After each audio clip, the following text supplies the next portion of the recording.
Well, their weird publicity tour over the last couple of weeks has shown that Doctor Who doesn't understand that their wokeness is the problem. They, in fact, blame, quote, toxic fans.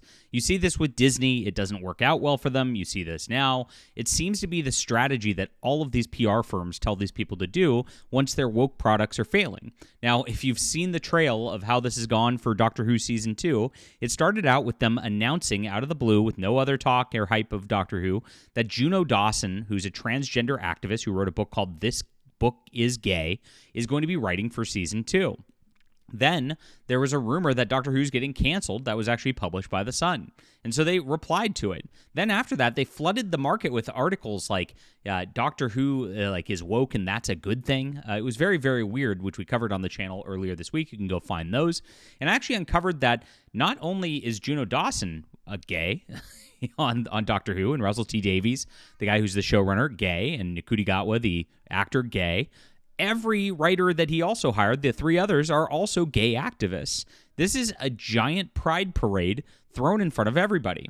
And now, so Jody Whittaker has to get in on this, too, because if they're all playing victim, if it's all because of their identity politics and that's why it's failing, it's the fans' fault. Here you go. She's going to attack the fans one more time just to kind of get things out there and make sure that you know that you're a bad person for not wanting a female Doctor Who, just like, because that doesn't make sense. He's a masculine character. But hey, this is what we're doing now. All right, let's read this interview and get mad together, my friends. Hit the like and subscribe button and join us here. Love to hear from you. Really appreciate all of you for being here. I'm a science fiction author myself. This is my novel, The Stars Entwined. It is a 3-book trilogy called The Arishon War, and it builds up. It's about a man who embeds himself on an alien starship and gets himself genetically modified to look like the aliens, and tries to bring back information towards Earth during the war. Lots of action, lots of excitement, lots of fun, some cool twists to it. You're going to love this, guys. Check it out. This is fantastic science fiction. It's available in the description below. Ebook, print, and audio, all available for your convenience. Grab it today. Grab the whole trilogy and start reading. Really appreciate you guys who are science fiction fans. Okay, Jodie Whittaker, the first woman to play the iconic lead in BBC's hit sci-fi series Doctor Who. The first woman, the first black. Now they don't even call Ncuti Gatwa the first black. They call him the first black recurring lead something because of whatever garbage they published in the Jodie Whittaker era. But yes, it's always a new first, and it's always retarded, and it's always so just pandering and obnoxious that it makes you roll your eyes whenever you see a first whatever, like a first person to play this character. Wow. Groundbreaking, amazing. It's so stupid. It's just painful at this juncture. And it goes to show that these people don't understand the audience whatsoever. The audience does not care about the first anything. The audience just wants a good Doctor Who program, which they haven't been able to provide since Peter Capaldi. Well, even then, they really didn't. I mean, the writing was really bad, but Peter Capaldi at least did a good job with the character. We'll give him that. All right, so she reflected on her time with the series and had the issue dealing with toxic fans. Now, I've seen this. They all are out there being victims these days. She does this. The chick who plays Martha has been going out there lately talking about how fans hated her because she's black. It's so painful. Like I said, this is an obvious PR sort of thing that they're trying to spin everything and try to guilt people into watching the show. Never works. I don't know why they're trying this at this point, but this is what they're going with, and it's really just painful to watch. So over the course of 3 series, 31 episodes, sadly, Whittaker's casting made headlines for both good and ill. Many fans loved her tenure as the Doctor. That's a lie. It had the lowest ratings of the Doctor ever, except for the new one. People hated it. People didn't want her there. She was the one that ruined things, and don't even get me started on just the writing of the Timeless Child and things like that, because we could be here all day, my friends, and I'm not going to go into it. You can Google that yourself. But gosh, some of the worst Doctor Who of all time, only thing that made it worse was Disney's involvement.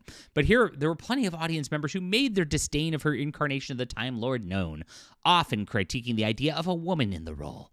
Ugh, as woke. This is what they do. Now, remember, we just covered an article, Doctor Who is woke. Let's see, woke. Let me find the actual article. Here it is. From Radio Times, Doctor Who needs to be woke. And there's a reason every sci-fi fan should agree. Notice they always put it in quotes like this, like scare quotes, like you don't understand what they're talking about. Why do they do that? I mean, this is such a weird media, and this is 2 days later. I mean, clearly this is a coordinated thing that's going on right now, right? And it's criticism that Gatwa has also faced. You see this?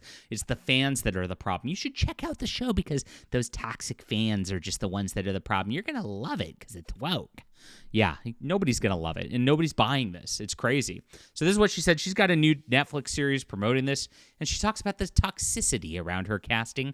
Well, you know what? I mean, it was a bad casting choice. They shouldn't have done it. The fans, they knew that the fans would not be satisfied with it. They knew that the fans would not like it. They didn't want a man changing into a woman for their weird transgender allegory crap that they're trying to get going with all this stuff. This was something that was going to be patently obvious to anybody who would have been casting at the time. They decided to do it anyway to make a political point and to shove it in your face. Even though they knew you wouldn't want it, they went with it. Now, this is the opposite of how most businesses work. This is what the entertainment business does for some reason, is they tell the audience, screw you, we don't care what you want. In fact, we want to do the so hard opposite that we're never even going to hire people who actually like the show to write it. It's such a strange thing. You see this in Marvel films and Star Wars films. You always get these people go, I've never watched a Star Wars in my life, and now I'm writing Star Wars. It's like, well, why? Why would they hire you? But they actually actively disdain the fans. They don't want their fan base. They want this coveted modern audience to come in. And they think they can make their mark and make things different and make it all new and theirs because they're not actually creating anything when they're doing these shows. They're just, making fan fiction of what was happening before, really, is what's going on with all of these. And so they have to, do this in order to pretend like there's some sort of, better entertainer than somebody else, making it a first, right? And that's the whole hubris and the whole egotistical crap behind all of this. So she says, it was a few noisy people. Rage is always really loud. Compliments are much quieter. I don't know. In my circles, I get mostly compliments on my books. I get emails every single day saying, love your science fiction. I got one the other day for my new graphic novel saying it's one of his favorite science fiction graphic novels he's ever read. I mean, that's what I get for the most part. And what do I do as an author and independent? This is different from corporate, of course.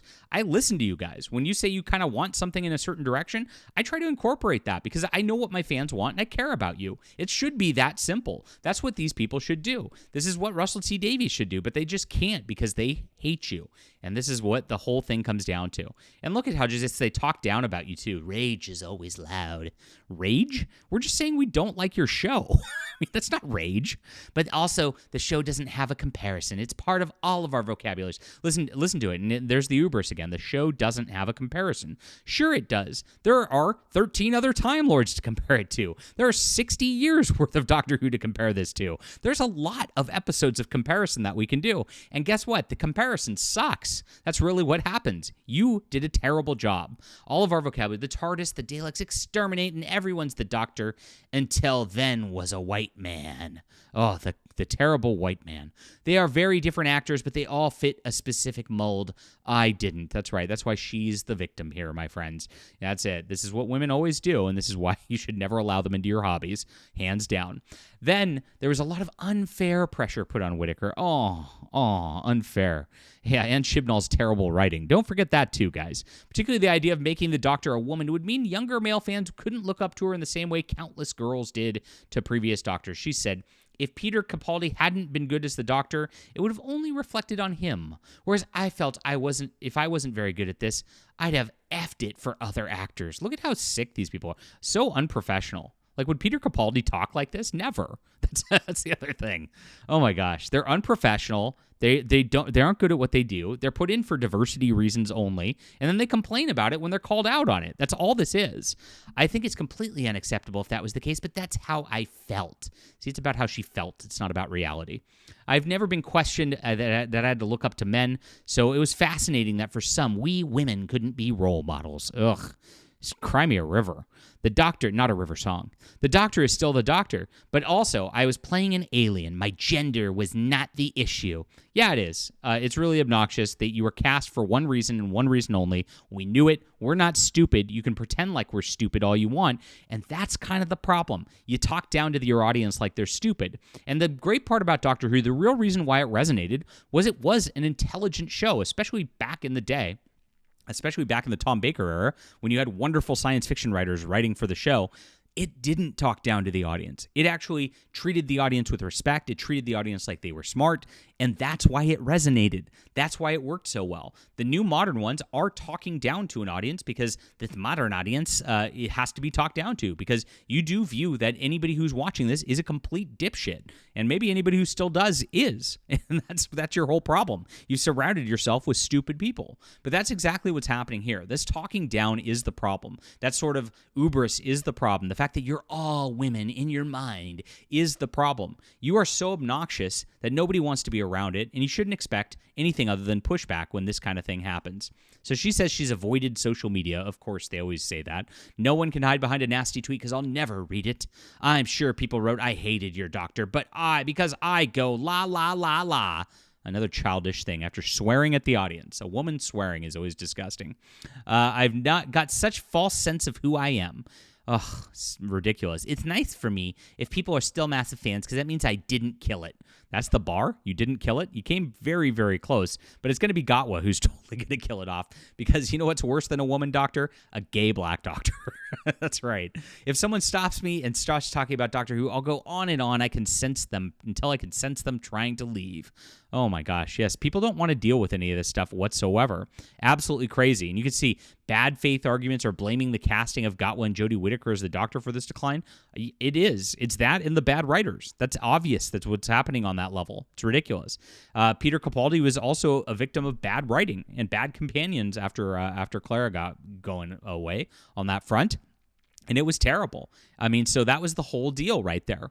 And honestly, you put a good writer, you put a good actor, you make him a white male, Doctor Who will be great again. It's that simple. And get rid of the gay stuff, of course. That's exactly what's happening at this point. They're blaming toxic fans, but they're doing everything they can, kicking and screaming, not to give the fans what they want. That's why it's different over here. That's why we do our own science fiction, my friends, because we're going to have a lot of fun, and we don't really care about all these things. It's different, and it's beautiful, and we will be building something awesome in 2025. Hit the like and subscribe button. Leave a comment what you think. Is it the toxic fans' fault?